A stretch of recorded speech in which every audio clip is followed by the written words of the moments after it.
Tahiti. It's a speedboat. These bitches go up to like 130 miles an hour. But it's all fucked up. It's good.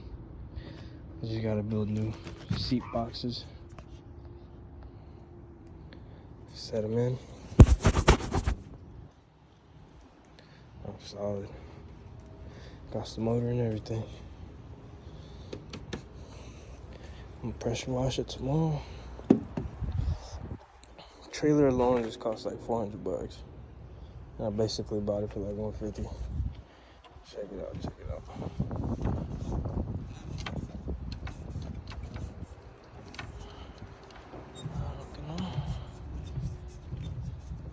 I'll be